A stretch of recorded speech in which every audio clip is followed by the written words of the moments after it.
This is an open letter for Mrs. Jennifer Burns. Bravo, ma'am. I listened to your interview with Lex Friedman, and very bravo with regards to your knowledge and the extent that you know about people with different ideas with regards to how best to make capitalism work. Salute, bravo, ma'am. You are very knowledgeable. Here's the thing, ma'am. I'd like to thank you that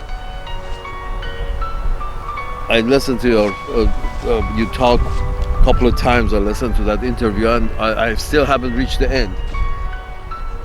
Very nice. But here's the thing. One thing that you said in the beginning of the near the start of the interview was very rang a lot of bells. You said sometime in the first of all, for the folks at the back of the class, basically different economists, different people of thought, the thought leaders have come up with, have sat down and thought really hard at how can we make capitalism work and make these minions run at just the right speeds around the hamster wheel, and not too fast and not too slow. We don't want economic slowdown. We don't want too much heat in the economy, and how to make it work just right so the minions work their ass off to the bone with 3 jobs if they have to, so so we can make capitalism work, so we can have growth. The whole objective behind capitalism is growth. One thing, now this was explanation for people at the back of the class. Here's the thing, Mrs. Burns. What you said somewhere at the beginning of your conversation, you said there was a idea from some of these thought leaders that something with regards to frontier as the engine of economic growth. And the idea was that until we had the frontier, that would be the frontier between the pinkskins and the redskins in Northern Hemisphere, in North America, the frontier that they had against the redskins, pushing the redskins into the sea, or if they stayed, shoot them dead. So this whole idea that there was a frontier, using the frontier as an engine of economic growth for main European countries, Spain and Italy and mostly France and England, for their economic growth, this frontier was good, and after even they took their share, the rest, the colonies, declared independence, and the frontier became the engine of growth for the 13 colonies. And the idea is, the frontier, when you're beating the shit out of the natives, both, as we all know, both the destruction and the reconstruction can be used as an engine of economic growth for whoever is funding this shit, the frontier. And when you realize that the frontier ended and the depression started, and after that they found new frontiers. They cured the 1929 depression by World War I. Another economic slowdown, World War II. Another economic slowdown, Cold War. That's the best kind of war. You just arm yourself continuously. You cut healthcare, you cut housing, you cut education, and continuously fund a war that you call it cold, which you just make bigger and bigger and bigger weapons. And you don't go to space, but you just start building and accumulating weapons. At least that didn't kill many. The Cold War apparently is the best you people on this fucking planet can do. Let's go back to Cold War. Because if it's not Cold War, you're making a hot war as an engine of economic growth. You create a frontier, and that's the whole thing. These people are not crazy. They're just mean. You know, the pinkskins who keep funding these frontiers,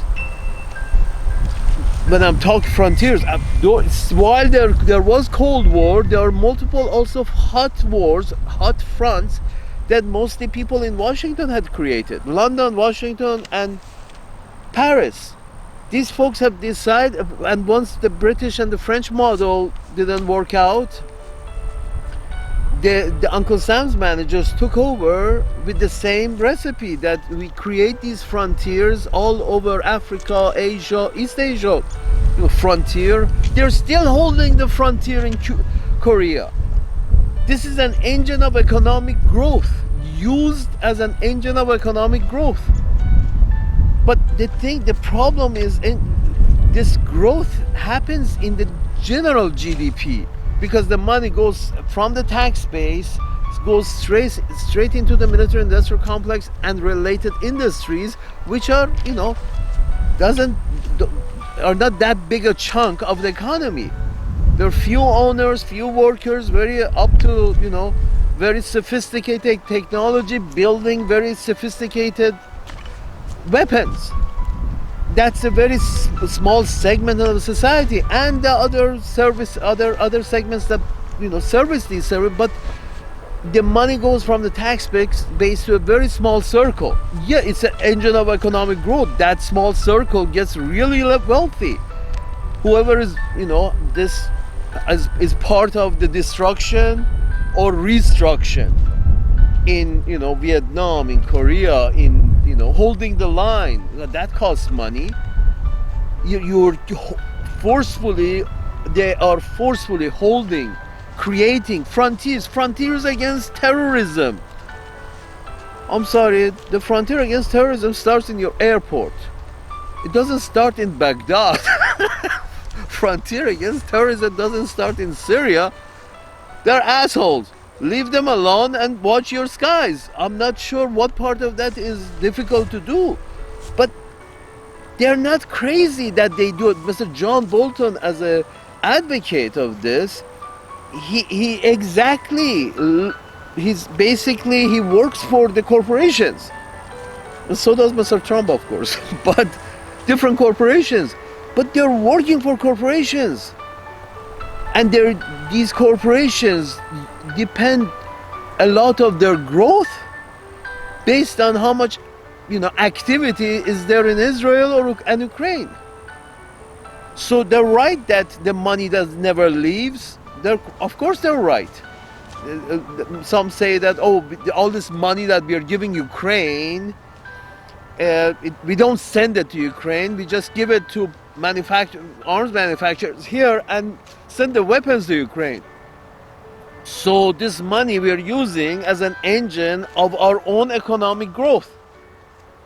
And the result of that growth is some things that people die with, like 2,000-pound bombs.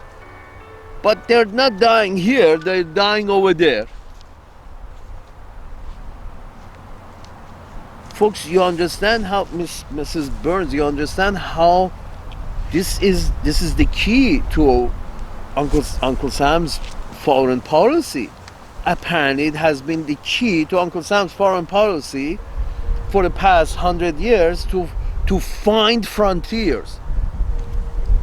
Okay, these people are stepping out of line, let's go open a frontier against them. Those people are not paying us enough, let's go create a frontier against them.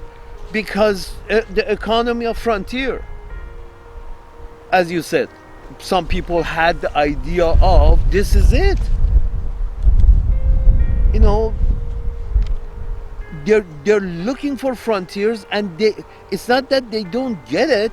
No, they're very smart, smarter than I and probably you, but they're not crazy. They're mean. They're okay with economic growth, whatever the cost for somebody else on Earth.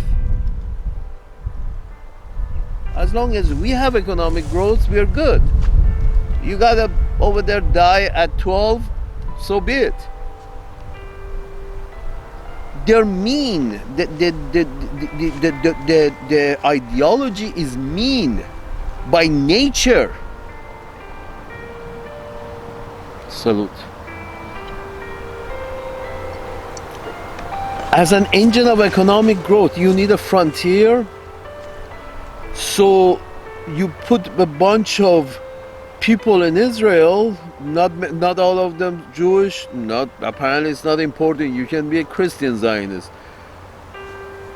These people go get the meanness out of their system. In frontier against, you ran out of red people, now Israel is a frontier against brown people. We have a couple of frontiers in Africa against the black people. You understand? None of these countries have a frontier in your country. There's no frontier in Birmingham. Nobody's funding a separatist entity in Birmingham, but you're funding a separatist entity in Baluchistan. You see what I'm saying? This is because you need a frontier. You're looking for a frontier in other people's country in order to, as an engine of economic growth, a sanitized definition of Israel. Frontier as an engine of economic growth. For whose growth? Well, in Washington D.C. and New York and California, and, these areas for their economic growth, and there's a lot of growth happening, but not in Oklahoma, not in the villages around Oklahoma. So this is exactly was the same thing in England, where they use their colonies as an engine of economic growth. France and England, when they use their colonies as an engine of economic growth, it's clear that they got the same result, which was a canyon, a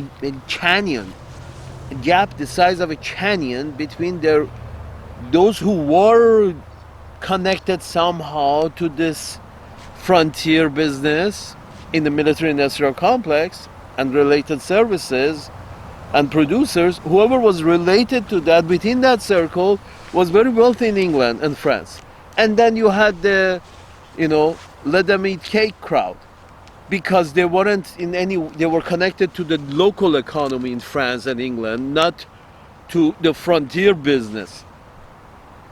So while the rest of the country paid taxes, the circle of those connected to the frontier business got very wealthy. And if you collect the whole thing and you call it a GDP,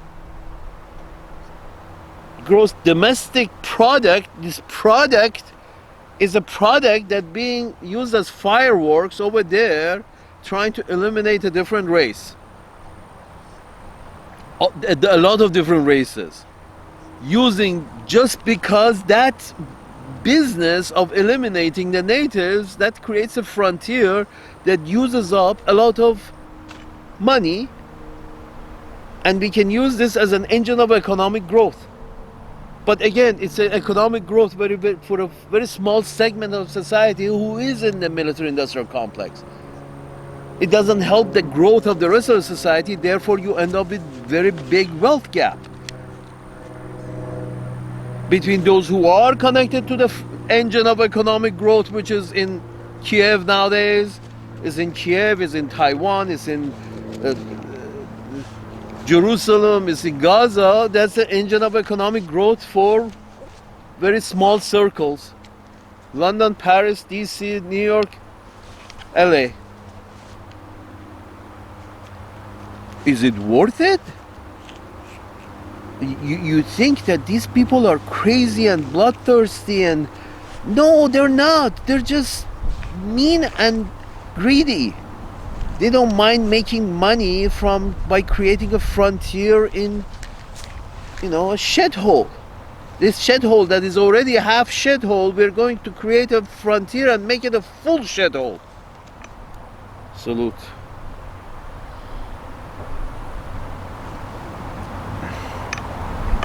This explains the whole thing.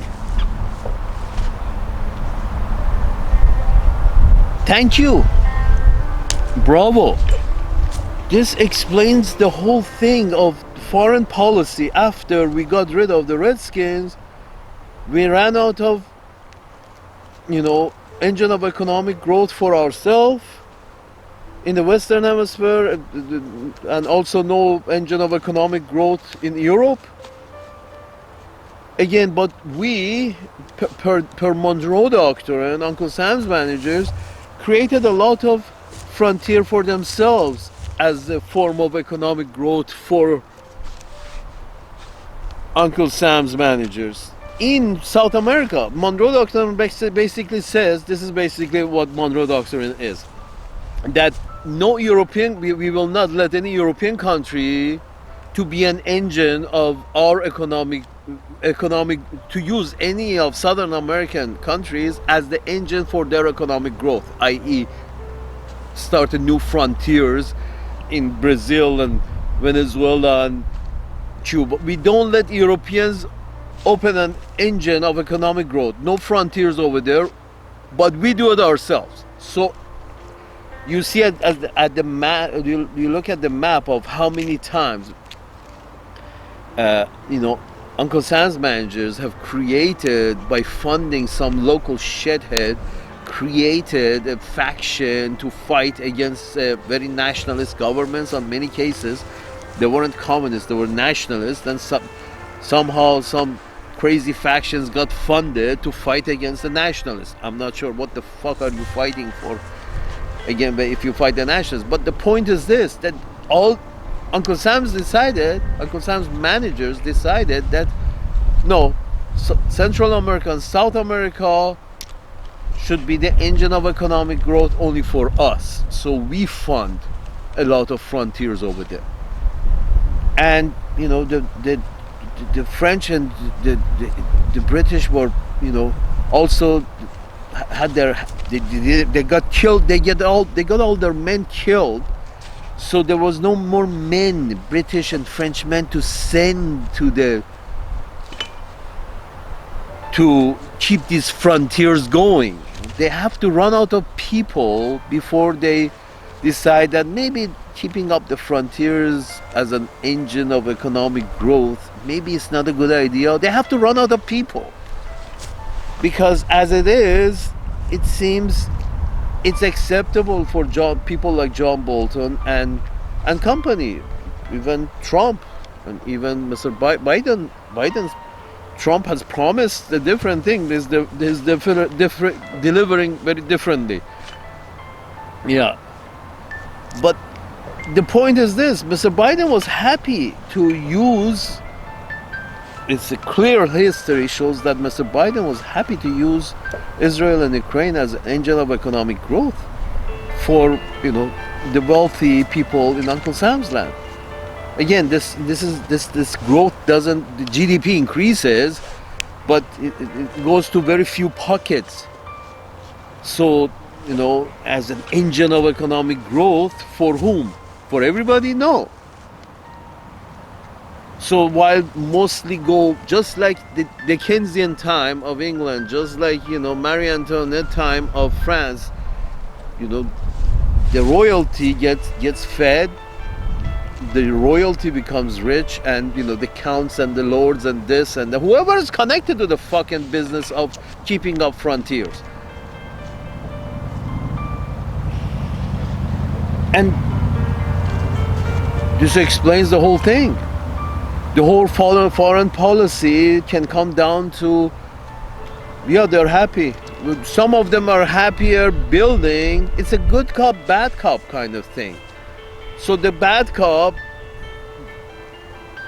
does the leadership of demolishing what exists in the frontier, pushing the natives back, and then the next leader comes in and signs some peace deals with the natives and becomes a good cop, but they won't give the land back and use, again, use the construction side of the frontier part. It's like you destroy, you take over, you construct. You destroy, you take over, you construct. That's the way West was won.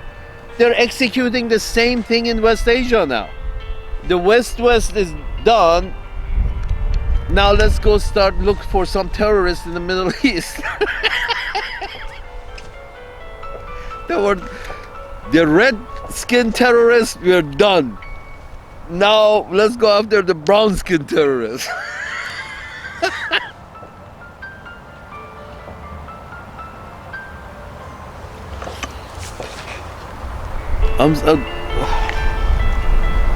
It's unfortunate once it becomes clear that all of this is connected to, we need to show good GDP. While 80% of people are looking for a second job, a second income, maybe a third income, whose dick should I suck to get some money out, while the rest of the economy is going to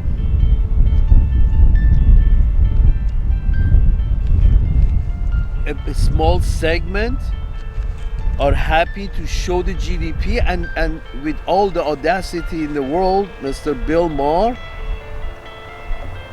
does a GDP per capita for us and says we're doing fine. GDP per capita in Uncle Sam's land is $85,000, and I can assure you, like 95% of the viewers at that point were like, huh? Is that GDP? If they understood the idea of GDP per capita, if it was taught to them in the school that get 1/10 of the military budget. Here's the thing. The way budget is distributed in Uncle Sam's land, because they're using the frontiers as an engine of economic growth, so the way funded, the tax money is distributed is like 1 for education, 1 for healthcare, 1 for housing, 10 for the military. 1 for education, 1 for healthcare, 1 for housing, 10 for the military. This is how the budget is distributed. Because the military is the one responsible for keeping the frontier going. But the basic services are not funded because apparently they don't create much GDP unless healthcare is extremely expensive and those numbers can show a good GDP. Profit, good profit. Housing, we push the prices high as much as we can by, overestimating prices by the banks. The bank is who's giving out the loan. They determine how much houses are worth. If they want to determine they're worth a lot of money, they lend a lot of money. There is no reason that the house that is built in Kenya and it's worth $5,000, there's no reason that it should be worth $50,000 somewhere else on planet Earth, unless somebody's willing to lend $50,000 for it. Then everybody's happy to, okay, let me get in, because the bank is willing to lend that much. My point is this, that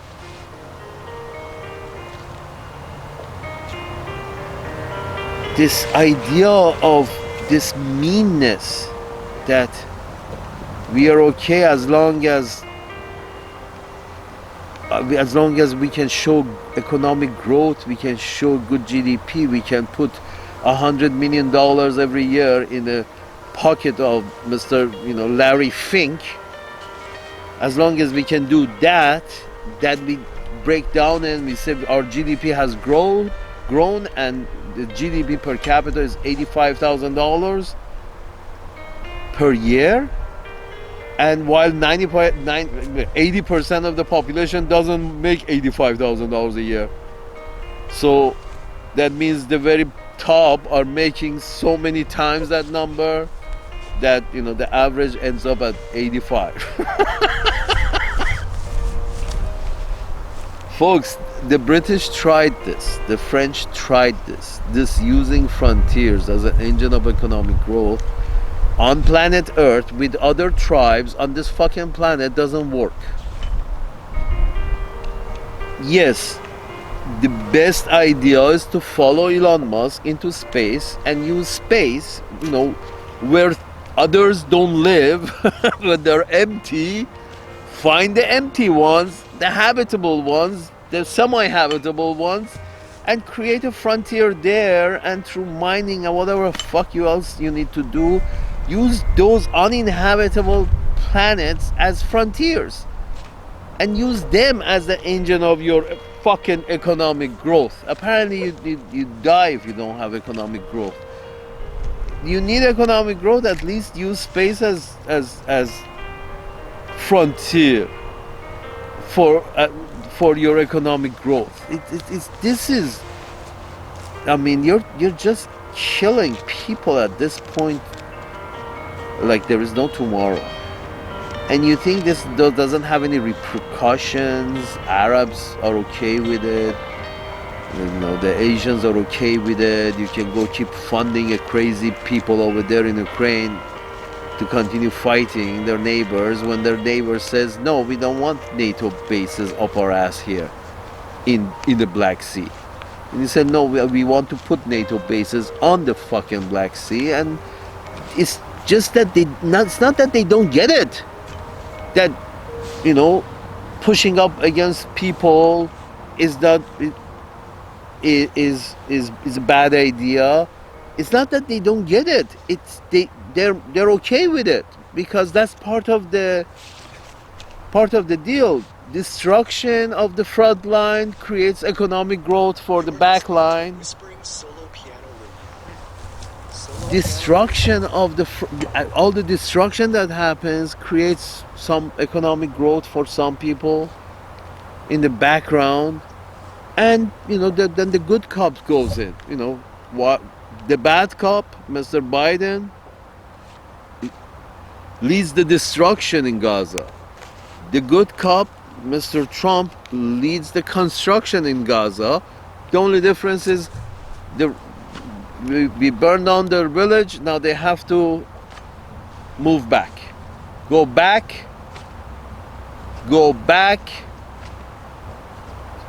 This land is now, from now on, because you lost the privilege. The natives have lost the privilege of using the land because they dared question the Europeans who keep treating them like prisoners on their own land.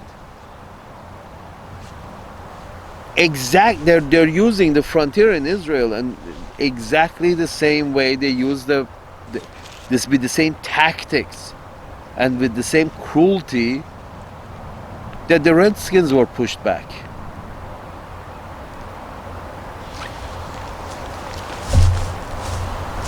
And they keep looking farther. Okay, who else we have to destroy? Where else? Iraq, Afghanistan, Libya. We need frontiers. I'm sorry. This is a crazy economy, crazy economic ideas leading politics. Crazy economic ideas that says, growth is the most important thing. Profit is the most important thing. Growth is the most important thing. Therefore, frontier is necessary. Without a frontier, we have 0.5% of growth a year. With a frontier, we have 10% growth a year. in GDP, in profits, in stocks. The sane society.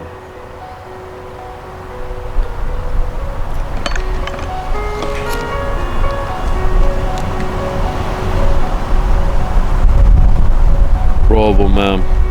Bravo.